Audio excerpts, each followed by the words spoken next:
అందరికీ నమస్తే అండి. సాధారణంగా ప్రతి ఒక్కరూ యాజ్ అన్ ఇండివిజువల్గా చూసుకుంటే మైండ్ ఉంటుంది, ఆలోచిస్తారు, ఆలోచన పరులు, మేధస్సు అన్నీ బాగానే ఉంటాయి. కానీ ఎవరో ఒకరు ఇన్ఫ్లుయెన్స్ చేస్తానో, వాళ్ళ అభిమానమో, వాళ్ళ కులమో, వాళ్ళ రాజకీయ పార్టీనో, వాళ్ళ అభిమాన హీరోనో వాళ్ళు ఎప్పుడైతే ఇన్ఫ్లుయెన్స్ చేస్తారో ఆ విషయం, ఆ సబ్జెక్ట్ ఎప్పుడైతే మైండ్లోకి వస్తుందో వీళ్ళ కామన్ సెన్స్ కోల్పోతారు, ఓన్ ఐడియాలజీ కోల్పోతారు. కోల్పోయి ఇంకా వీళ్ళు కూడా రకరకాలుగా తయారవుతారు. సోషల్ మీడియాలో ఏం పోస్టులు చేస్తారో తెలియదు, ఏం మాట్లాడతారో తెలియదు, ఎలా ఆలోచిస్తారో కూడా తెలియదు, వికృతంగా అడ్డగోలుగా వాదిస్తారు, వితండవాదాలు చేస్తారు.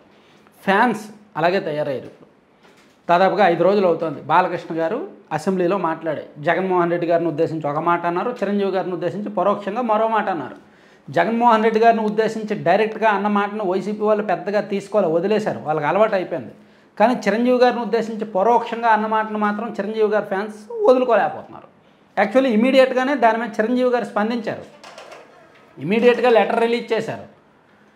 బాలకృష్ణ గారు మాట్లాడిన మాటలను తప్పుపట్టారు, ఆయన శైలిలో ఆయన తప్పుపట్టారు లౌక్యంగా. అక్కడితో అయిపోయింది వివాదం. బాలకృష్ణ గారు మాట్లాడారు, తప్పుడు పదాలు వాడారు, చిరంజీవి గారు రెస్పాండ్ అయ్యారు ఆయన స్థాయిలో, ఆయన లౌక్యంగా. సో అక్కడ చిరంజీవి గారు మెచ్యూరిటీ చిరంజీవి గారు చూపించారు, బాలకృష్ణ గారి స్థాయి బాలకృష్ణ గారు చూపించారు. అక్కడితో అయిపోయింది. ఆ తర్వాత రోజు కామినేని శ్రీనివాస్ గారు నా మాటల వలన ఈ వివాదం జరిగింది, నా మాటలను రికార్డులోకి తొలగించండి అంటే స్పీకర్ గారు స్పందించి కామినేని గారు మాట్లాడిన మాటలను, బాలకృష్ణ గారు మాట్లాడిన మాటలను రికార్డుల నుంచి తొలగించేశారు. అక్కడితో ఇంకా పూర్తిగా వివాదం ఏమైనా మిగిలిన అయిపోవాలి. చట్టసభల మీద, వ్యవస్థల మీద గౌరవం ఉంటే అక్కడితో వివాదం ముగిసినట్టే. కానీ ఫ్యాన్స్ ఒకవైపు చిరంజీవి ఫ్యాన్స్, మరోవైపు బాలకృష్ణ గారి ఫ్యాన్స్, వాళ్ళొక మీటింగ్ పెడితే వీళ్ళొక మీటింగ్, వాళ్ళొక డైలాగ్ కొడితే వీళ్ళు 2 డైలాగులు, వాళ్ళొక వార్నింగ్ ఇస్తే వీళ్ళొక వార్నింగ్, వాళ్ళు సోషల్ మీడియాలో తెచ్చిపోతే వీళ్ళు సోషల్ మీడియాలో తెచ్చిపోవడం. ఇక్కడ సంఖ్యాబలంతో సంబంధం లేదు, మందబలంతో సంబంధం లేదు. మేము ఎక్కువ, మా ఫ్యాన్స్ ఎక్కువ, మీ ఫ్యాన్స్ తక్కువ అనడానికి లేదు. ఆ పిచ్చి అనేది వాళ్ళకి ఉంది, వీళ్ళకి ఉంది. ఆ ఎర్రి అనేది వాళ్ళకి ఉంది, వీళ్ళకి ఉంది. ఆ పైత్యం అనేది వాళ్ళకి ఉంది, వీళ్ళకి ఉంది. వాళ్ళకి సోషల్ మీడియా ఖాతాలు ఉంటాయి, వీళ్ళకి సోషల్ మీడియా ఖాతాలు ఉంటాయి. వాళ్ళకి మీడియా ఛానల్ ఉంటాయి, వీళ్ళకి మీడియా ఛానల్ ఉంటాయి. వాళ్ళకి వీళ్ళకి నోరు ఉంటుంది. సో అది వచ్చిన సమస్య. సో వాళ్ళకి నచ్చినట్టు వాళ్ళు పోస్ట్ చేస్తున్నారు, వీళ్ళకి నచ్చినట్టు వీళ్ళు పోస్ట్ చేస్తున్నారు. వీళ్ళ మధ్య ఈగో పెరిగిపోతుంది. ఈగో పెరిగిపోయి మాదే పై చేయి అవ్వాలని చెప్పి ప్రతిరోజు ఏదో ఒక గొడవ, ఏదో ఒక వార్నింగ్. నిన్నేమో చిరంజీవి గారి ఫ్యాన్స్ బాలకృష్ణ గారి మీద 300 పోలీస్ స్టేషన్లో కంప్లైంట్ చేయడానికి రెడీ అయ్యారంట. అసలు అసెంబ్లీ రూల్స్ ప్రకారం మన రాజ్యాంగంలో 194 ఆఫ్ క్లాజ్ 2 ఆర్టికల్ 194 క్లాజ్ 2 ప్రకారం అసలు అసెంబ్లీలో చట్టసభల్లో మాట్లాడిన అంశాల మీద బయట పోలీస్ స్టేషన్లో ఫిర్యాదులు తీసుకోరు. ఒకవేళ పోలీస్ స్టేషన్లో ఫిర్యాదు తీసినా కోర్టు పోలీసులను మందలేస్తుంది. కోర్టులు కల్పించుకో అసెంబ్లీలో మాట్లాడిన అంశాలు. ఏ వ్యవస్థకు ఆ వ్యవస్థ వేరువేరుగా పనిచేస్తుంది కాబట్టి.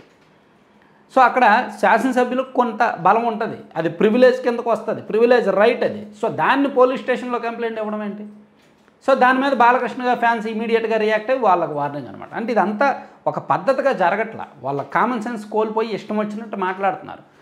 నేను అనుకోవడం ఏంటంటే వాళ్ళు బాగానే ఉంటారు, హీరోలు ఇద్దరు బాగానే ఉంటారు. అవసరమైతే వాళ్ళిద్దరిని కలిపి ఒక మల్టీ స్టార్ సినిమా తీస్తే వీళ్ళు కలిపే మళ్ళీ సినిమా చూడాలి.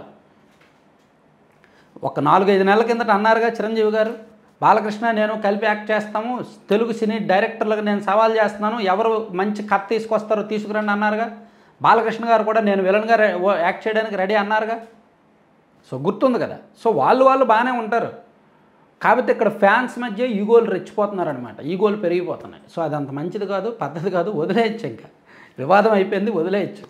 ఎందుకంటే బాలకృష్ణ గారు చిరంజీవి గారికి అనే మాట కంటే జగన్మోహన్ రెడ్డి గారికి అన్న మాట ఎక్కువ. నిజానికి జగన్మోహన్ రెడ్డి గారి అభిమానులు వైసీపీ వాళ్ళు రెచ్చిపోతే తప్పులేదు, ఎందుకంటే ఆయన్ని ప్రత్యక్షంగా అన్నారు, ఈయన్ని పరోక్షంగా అన్నారు కాబట్టి.